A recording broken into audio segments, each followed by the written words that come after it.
Welcome to the Work Hard, Play Hard podcast. My name is Rob Murgatroyd, and I'm a former doctor turned lifestyle entrepreneur. Each week, I interview some of the best minds on the planet on the science of achievement and the art of fulfillment. Come take this journey with me. Excuses are over. It's time to live. We are not built as human beings to be this myopic and this one-dimensional and have the only part of us be business. We're just not. I will get up in the morning and journal about the things that I'm trying to create in my life. Once I get that journal out of me, those ideas come to me and I put those ideas in action. I see what is missing in the world right now with entrepreneurs who are crushing it in business. We all know the guy that tells you to go crush it, crush it, crush it, okay? I love that guy too, but that guy needs to take a vacation. Okay, before we jump into this interview, I want to invite you to be considered for my 2019 traveling mastermind. So go to workhardplayhardmastermind.com and fill out the application, and we'll jump on a call to see if you're a great fit. This year, we'll be in Boston doing lots of cool things like training with Tom Brady's trainer, Alex Guerrero. In the middle of the year, we'll be heading to Monaco doing things like vintage car rides through the French Riviera. And then we're going to wrap the year in Florence, Italy, doing things like truffle hunting and hot air ballooning over Florence. Look, life is all about fulfillment, and I really try and walk the walk. So if you are looking to be part of our tribe of 28 high-achieving entrepreneurs that are in the 6- and 7-figure range, fill out your application at workhardplayhardmastermind.com to be considered. So think of the mastermind as having two parts. The first is the trip itself, and the second part is what goes on over the 4 days within the mastermind. Our group of 28 entrepreneurs will help you brainstorm and accelerate what you want to achieve in 2019. And we'll do that through a variety of different exercises, brainstorming activities, breakout sessions, goal-setting sessions. You know the drill. So go to workhardplayhardmastermind.com, fill out an application, and we'll jump on a call to see if you're a fit. All right, let's jump into today's episode. Hey, everybody, and welcome to another episode of the Work Hard, Play Hard show. This episode is going to be a departure from what I normally do. A lot of people have been asking me about my masterminds. I just got interviewed by a buddy of mine named Chris Harder, who has a podcast called For the Love of Money. And I think I can do a much better job of having him ask me questions about my mastermind. So listen in and let me know what you think about it.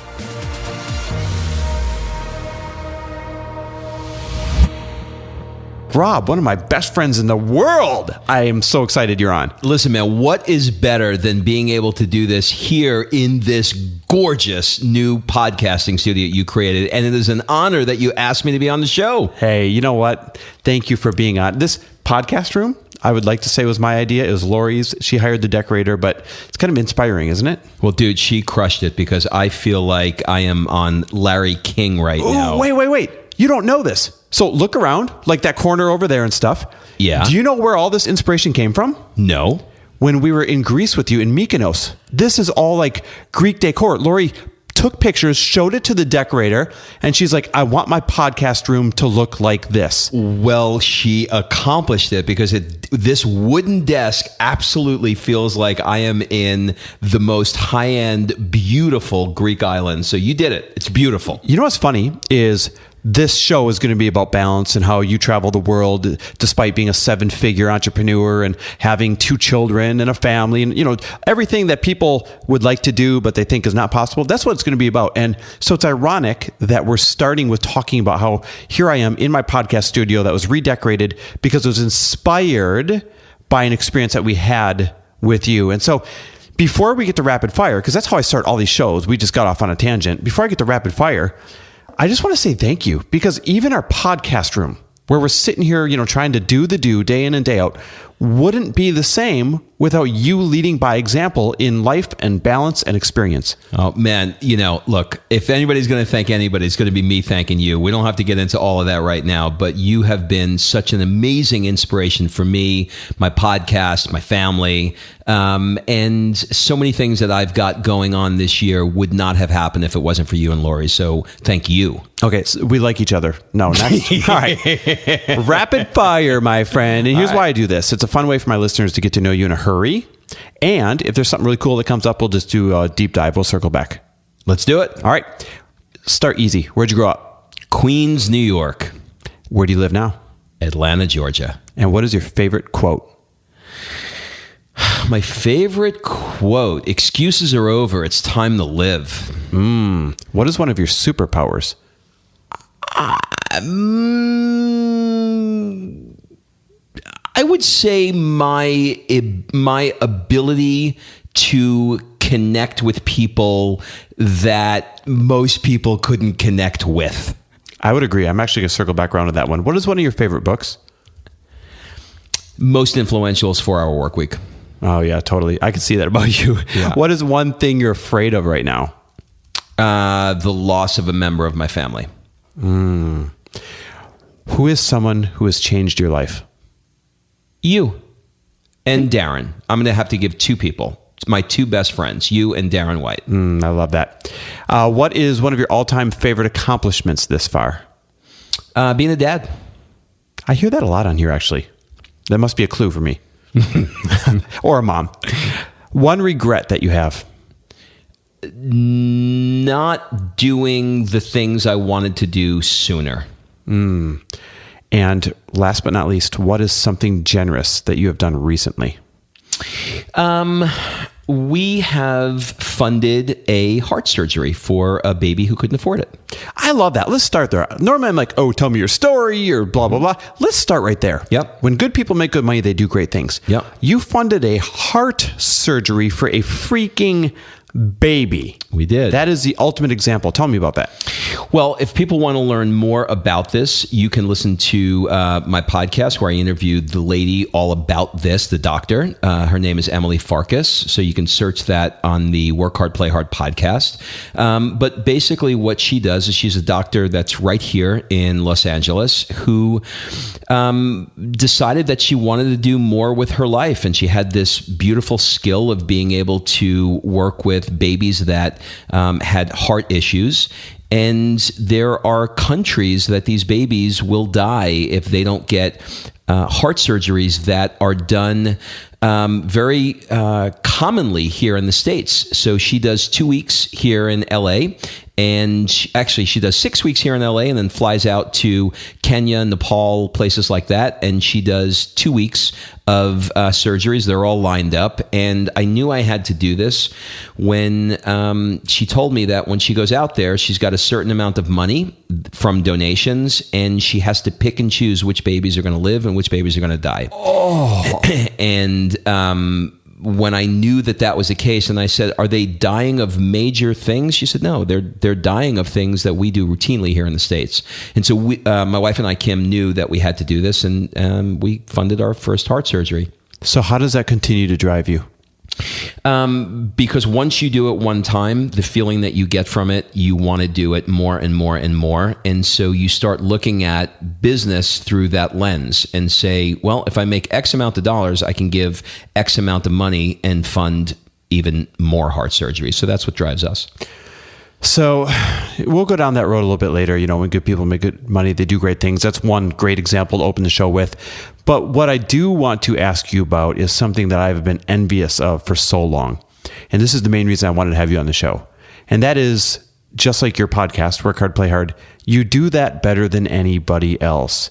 And I don't quite know how you do it. So just to paint the picture, every summer you go live in Greece with your family for like what, a month? Mm-hmm. How many years have you been doing that? This will be our 10th year in Greece. And you're always in places like South Africa. What was that, this past November or whatever it was? You're always like, it doesn't matter where, you're all over the freaking world at the same time as having a multi-million-dollar chiropractic practice. Yep.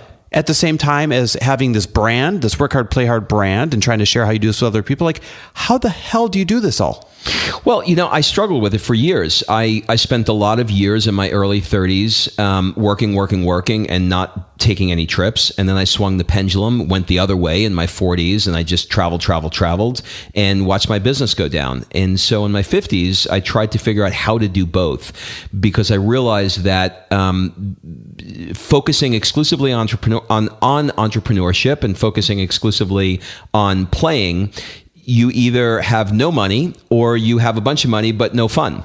So I found out how to do both, and we just put that together, and we decided how we were going to make it happen, and we created systems. So our business runs on systems, and it allows us to take the time off so we don't physically have to be there.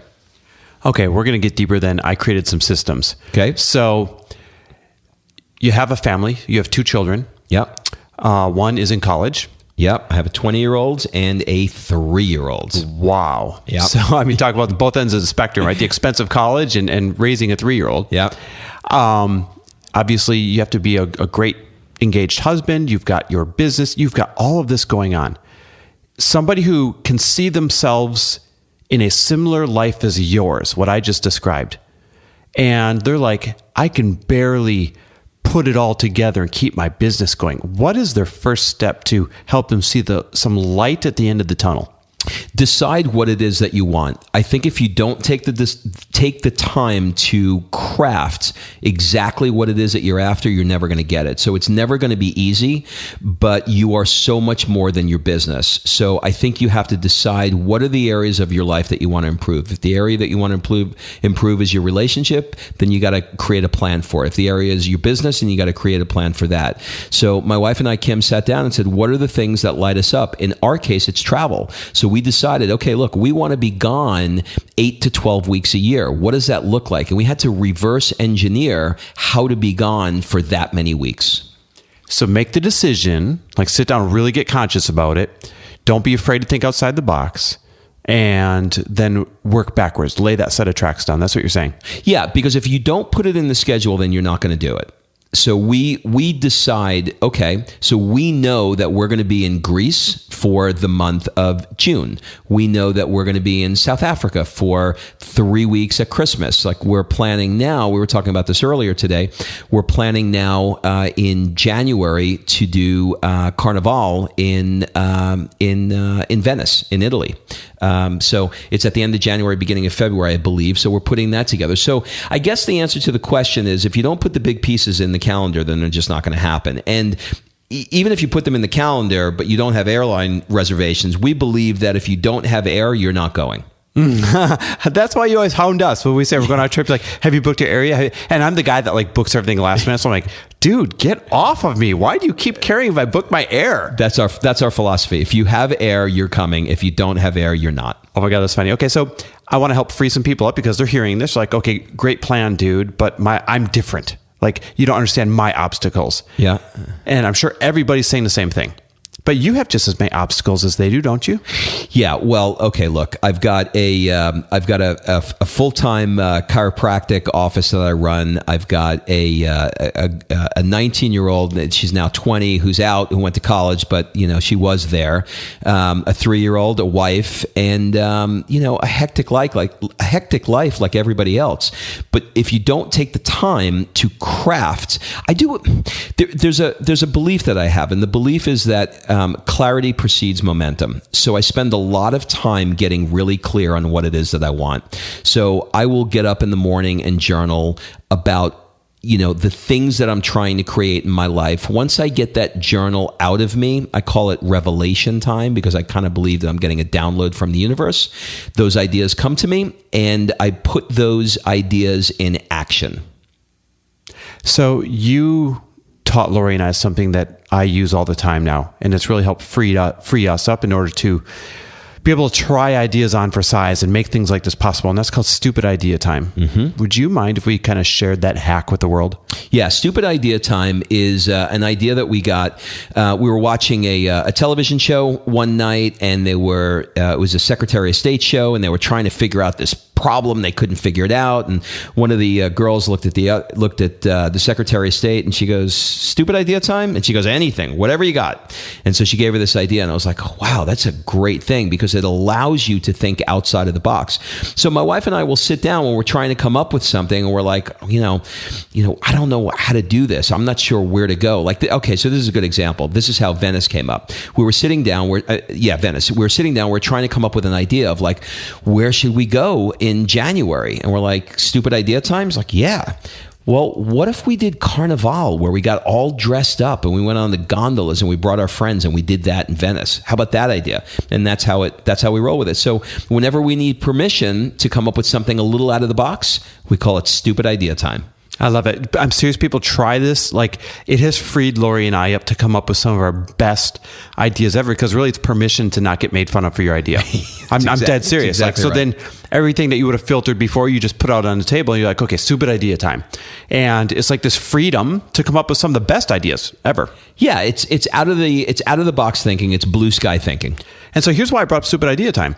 For anyone who's sitting there saying, oh, this guy has a lot of money, I don't have the money to do this. This guy has, his systems in place, I don't have systems. This guy, if you're making any excuses, just try stupid idea time on how you could make this life of balance and travel or experience or whatever it is that you're missing and seeking, how you could make it work. Because stupid idea time just might be how you end up making this happen. Yeah, super simple, super easy hack. It's just a reframe that allows blue sky thinking and allows you guys to come up with new ideas. So this show is obviously for entrepreneurs, and it's for people that are trying to, expand their money mindset, and they're trying to do, make more money than they did last year, et cetera, et cetera, et cetera. And you interview a lot of very, very successful entrepreneurs. And when you ask them about work, I've noticed they light right up. I mean, you can't shut them up. But when you ask them about where they find their play, about how they feed their soul, about how they find balance, what do you find? What do you experience? This was the most unexpected outcome that I ever thought when I came up with the idea for a Work Hard, Play Hard podcast. I was like, this is going to be the coolest idea in the world. What we'll do is we'll talk about work, and then we'll split the show in half, and then the other half of the show we'll talk about play. And so I get these high-end entrepreneurs, people that are making $50 million, $100 million, crazy high-level people, and we're having this engaging conversation about business and ideas. And then all of a sudden we'll say, okay, we're going to switch gears, and now we're going to talk about play. What are some things that you're doing in your life that really light you up? And crickets ensues. And I'll go to the next question and the next question. And what I learned after doing, I guess now about 50 or 60 of these interviews, is these high-level, hard-charging type A personality type entrepreneurs are way the hell out of balance. They are focused so much on their business. They dominate in their business. But when we get into areas of relationship or health or spirituality or just, anything outside of business, they are not where I would have expected they would be. I mean, listen, Lori and I are the perfect example. Had you asked Lori and I that question on your podcast, all right, tell me about what feeds your soul. Tell me about where you fit in the play. Tell me about, the less great, whatever that you did. Without your influence, we would not have been able to answer a question about play. Not a good one anyways, right? We talk about our nightly dog walks or, something like that, or how we, when we travel for business, we try to have a day or two of fun. But let's be honest, that's bullshit. Like, it's not bullshit from that it's not true. It's bullshit from that's not true, soul-filling, huge interrupters of play. And so without your influence, we wouldn't be going back to Greece again this summer. Matter of fact, we made the pact that we're going every single summer. And matter of fact, Lori and I are taking the entire month of July in Europe. And then I'm going to buy a damn motorhome for August. We're going to travel around the country here. Here's why I bring this up. Without your influence, we wouldn't be doing that. And we'd have no good answers for how are we playing. And we would be suffering. So tell me about the importance of tribe having an influence on your level of play. Yeah, I mean, without having first of all, your play is not as fun without the tribe. So we got a great group going this year using the example that you just talked about with Greece. I mean, we've got some people that are going with us, and the great part about this is we're not going to be talking about business. We're going to be living our life and, doing shots of ouzo in the Greek islands and breaking plates as we did last year at 2:00 in the morning. And what really lights me up is, we had a friend that came and, before she went, she was like, I just want to make sure that I eat clean and I don't want to be up partying too late. And I was like, okay, well, we'll make some accommodations. I mean, sure as shit, probably the second or third night, she's standing on the table, cracking plates, doing shots of ouzo, and eating Greek donuts. And I went, okay, well, there goes that type A, overachiever. I mean, and so that's why we do it, because I know that these things, I see it happen. The first day they come in and they're all wound up tight and they're uncomfortable. By the third day, the part of their soul is the light in their eye and the excitement that they have. There's nothing that makes me happier. Okay, so that is the example that I'm looking for. That leads me to my next question. Is like, we go there thinking, oh, well, if for me to recharge, I can't play too much, or I got to stay within my comfort zone. And you get there and it's like all bets and sometimes all clothes are off, right? So, so why then is it so important? No, let me change it. Why is it so imperative that we make time for play when we're so damn driven and successful? We are not built as human beings to be this myopic and this one-dimensional and have the only part of us be business. We're just not. That is not how God created us. That is not why we have these things that are inside of us that light up when we're put in these environments. Number one. Number two, we are not promised tomorrow. How many people do we know who are no longer here now, and we would do anything to have them back, to have these moments with them? And the old adage of, I wish I spent more time. Nobody ever says on their deathbed, I wish I spent more time at the office. Well, I just heard a great podcast the other day with Jesse Itzler. We were talking about this earlier, and he said, I got 28 summers left. And, Rich Roll, who was interviewing him, said, what do you mean you got 28 summers left? He said, well, I'm in my 50s now, and the average person lives to 78, so that gives me roughly, 28 summers. And so when you look at things in how much time you have left, and not only that, of those 28 summers, the last 5 of them, typically, unless you're in great shape, are not going to be your best summers. So we are in our best summers right now. We've got to live it. So give me another example of a hard driving entrepreneur that you've had a major influence on in order to get them to play more, and how has it affected their business? So, I think the best example for that question is, I've got a friend. His name is Darren White. He's the first interview that I did on my podcast. It was one of my favorite interviews. In fact, we did the interview together in Cape Town, South Africa. I wanted to make it special, and he has always said to me, I would not be where I am today. Me and my wife, Tony, would not be where we are today if it wasn't for the time that we've spent traveling the world. Now, I've probably done 20 or 30 countries with him. And, while I can't prove this, his company now is worth $80 million, and he's living the life of his dreams. And not only is his company worth, $80 million, but now he's expanding the company internationally because he's been exposed to so many different things. He's expanding the company into Vietnam now. So, there's lots of examples like that. Don't be modest. I listened to that episode. I know Darren very well. He's given you partial credit, saying this would not be this way without you forcing him to, I think his words were forcing him to travel on a regular basis. Yeah, he's always said to me, he said, dude, do you know how many times I almost picked up the phone and said, I can't make this trip? We're not going to be able to come. And he said, I promised myself that I wouldn't do it to you. I wouldn't do it to myself. And I've always come. And as a result of doing that, I have expanded who I am. I mean, let's be honest. When, one of the trips that he was thinking about canceling was to Marrakesh in Morocco. The experiences that we had in the Medina has changed his life forever. And that's one of the experiences. That's true for so many of the locations we've been in. And I think what it does is, in the same way meditation will increase your capacity. In other words, when you meditate, your mind opens up and you're just a better husband, you're a better father, you're a better leader at work because you've taken the time to meditate. And the same is true for exercise. But it's also true for doing things like travel and getting outside of your comfort zone. You just open up and you become more. I mean, the more you work, you just get wound up tighter and tighter and tighter. You've got to have that relief valve. And if you're going to do what the typical American does, which is to take 1 week or maximum 2 weeks every year, to some all-inclusive and just overeat and have a couple of cocktails, that's not expanding who you are.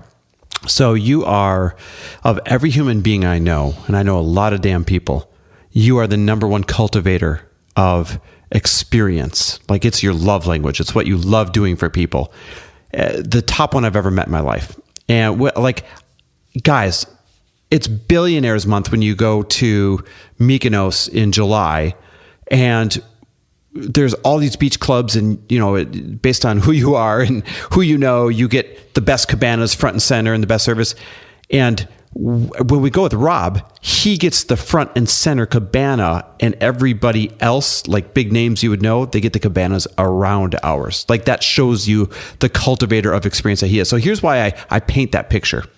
One of the special activities that you have cultivated for you and Darren, and your spouses, of course, is a special envelope activity. Am I allowed to ask about that? Can you describe the envelope activity and its importance? Yeah. So what we do is every year we sit down at a special restaurant. We're going to do this together with you guys this year. We sit down at a special restaurant, and just to paint the picture, this is a restaurant that is sort of in the bluff of a cliff overlooking the Aegean. It has no electricity, no sign, no menu. And there's a man that is there with 2 or 3 people, and they are cooking the best food you've ever had in your life. So the experience is kind of magical. And we write down what our goal is that we want to accomplish by this time the following year. We all write it down. Then we seal it in an envelope, and my wife holds the envelope. And then next year, we go back 365 days later to the same restaurant, and we open the envelope. And obviously, nobody can see what's written on there.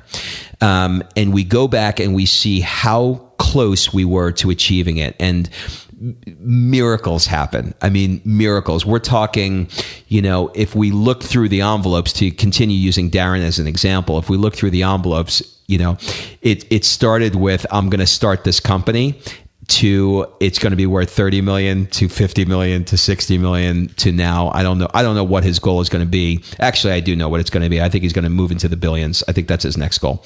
So that's what that ritual is. So imagine having those type of rituals in your life. Like, imagine having somebody cultivate those experiences in your life. And we've said for years, like, this is your calling. You got to do this. And you've said it about yourself. You're like, this is what makes me happy, is doing this for people. And you're finally doing something about it. You are actually creating a different kind. First of all, am I allowed to talk about this? Is it premature? Well, now that you brought it up, I haven't actually shared it with anybody. But yeah, go ahead. Why not? Literally nobody? No. Other than you, no. Oh, shit. Should I go forward? Do it. Okay. You sure? Yep. Go ahead. Okay. You're creating a different kind of mastermind. Yeah. Now I feel awkward talking about it. No. It's okay. Fine. It's fine. So you're creating... I am creating a completely different mastermind. Masterminds are very hot right now. And the reason why they're hot is because they work. Masterminds, when you put people together and you have a high level of accountability, you just get amazing results. But for me, there are things that are on my heart, and there are things that I've experienced that is just a different type of masterminds. And I see what is missing in the world right now with entrepreneurs who are crushing it in business. We all know the guy that tells you to go crush it, crush it, crush it. Okay. I love that guy too. But that guy needs to take a vacation. He's got to take a break. He's got to experience other things. And so I am creating a mastermind that is something completely different, that's never been done before, that is going to take people and not only discuss business, but it's also going to create experiences for them that they would likely never take the time to do for themselves. And I'm going to do it all for them. All they need to do is show up and be willing to participate. I mean, here's why this is important. People like Lori and I, who will never stop to plan these, who will never do them unless somebody shakes us by the shoulders and says, this is available and you need it. Like a slap across the face. This is available and you need it. Wake up, Mr. or Mrs. Entrepreneur. You're wasting your life, and what are you piling up the money for? So now, here's the interesting thing about this. The interesting thing is what happens is, because I've kind of been doing this for the last 10 years, I just haven't been doing it in a formal way. But what happens is, you look at what's happening now. Like, we're going to Mykonos this year, right? Mm-hmm. So it started, you guys came, and now we've got, I think there's 10 of us that are now coming along. And so all super high level people. Lori and I might be the brokest. Okay. So what's happening is you start creating this tribe of people, and then the conversation goes way beyond just business, and it goes into more experiences. Hey, I'd love to go hang gliding in Rio. I'd love to go to, we were talking about Venice earlier.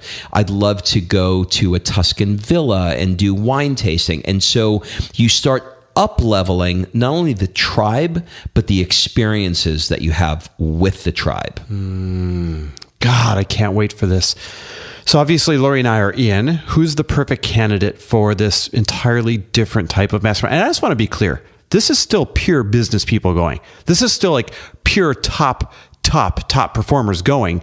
This is just different than sitting in a boardroom, like the kind that I cultivate, where we have a great dinner at night and I bring in people to teach. This is cultivating the freaking break and the experience and the growth that you need in life through doing. Am I right? Yeah. I mean, this is for people that are hard driving entrepreneurs that recognize, if they take the time to really check in with themselves, they recognize that there are areas of their life outside of business that are not being addressed, and they are telling themselves, when I have X, then I'll take the time to travel. Then I'll take the time to, see Paris or whatever. These are people who certainly have the means to go out and do something exciting, but they're just not doing it. So define these people for me. Obviously entrepreneurs. Obviously people are working too much. Are they 6-figure entrepreneurs? Are they 7-figure entrepreneurs? Like, who should consider this? 6-figure entrepreneurs that are working towards 7 is the sweet spot. Because that's where you start to get trapped, isn't it? Yeah. So right when you hit 6 figures on your way to 7, that's where you start bumping your head. And let me tell you something. If you're at 6 figures and you're hanging out with people that are between 6 and 7 figures, do you think that spending, my summers with people that are doing, $40 million a year up levels my game? Of course it does. Yeah, it totally does. So give us a couple more tastes of what you're planning for the first year's worth of Mastermind. And I know you don't have it nailed down, but like, what kind of experience is it that we're going to have that's going to give us breakthroughs? Well, right now we're playing around with different locations. There'll be likely 1 or 2 of them domestically. So it might be something like Malibu, Aspen, and there'll be something that'll be internationally. And I don't want to give away too much right now, because I want it to be unique for the person that's attending. I want them to be surprised and open to new things. But an example could be that we'll do one in Tuscany, and we'll do wine tasting. We'll have somebody come in and explain wine. We'll do olive oil tasting. We'll do lots of different activities. I'm hesitant to give too much away, but that's a little taste. That's okay. But here's a direct question. when that's all said and done, how does that help your business and your revenue? Like I said earlier, if you take the time to expand your capacity, it's two things. One is taking the time to have you ever noticed that if you take a vacation, when you come back on a vacation, that if you really truly rested, you come back raring to go and explode your business? Well, when you do something that is so out of your box and so different, you come back so inspired with new ideas. Once you change your physical environment, you come back refreshed with new ways of thinking. I promise you, after spending a week in Tuscany with some high-level influencers, I promise you, you're going to come back a different person. So I already kind of ruined it by, first of all, talking about it on the podcast. Here's the good news. This podcast won't come out for about 4 weeks. So here's the next thing. In 4 weeks, are you going to have a spot for someone to go check this out? Or can you have a spot? Like, is it up yet? I know it's not public. I know it's not like on a website somewhere. Yes, you can go to workhardplayhardpodcast.com/masterminds. That's where it's going to be. workhardplayhardpodcast.com/mastermind. And we'll put a link in. That's where it's going to be. But listen, if we put a link in the show notes, that means you actually have to have that page like up and the information there and everything in the next 4 weeks. Can you do that? I will get to work on that this week. Guys, that's real entrepreneurship right there. Your friend screws up your plan. Your friend tells the world about it before you get to do a special launch. And then you have to spend your time like trying to do a splash page and launch page and all that stuff by a deadline. That's real entrepreneurship right there. That's how it works. It's never pretty. It's just effective. You know what? You have pushed me out of the nest many times, and this is just one more on the list. So here's my last question. Well, okay, before I get to the last question, where can we find your podcast that you keep talking about? Yeah, just wherever you find your podcast, just go to Work Hard, Play Hard, and it'll pop right up. It's like iTunes, Stitcher, Google Play, all that stuff. Okay. And where can we follow you? At Rob Murgatroyd.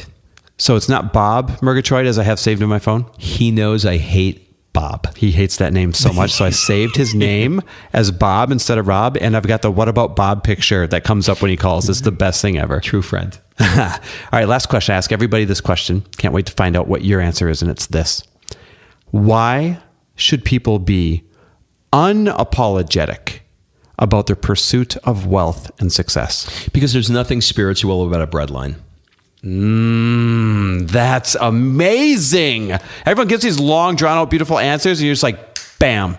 There's nothing spiritual about a breadline. Oh my God, I love it. My friend, thank you so much for being on. I was looking forward to this. I'm sorry for outing you on your project. If it reaches somebody, then it was worth it.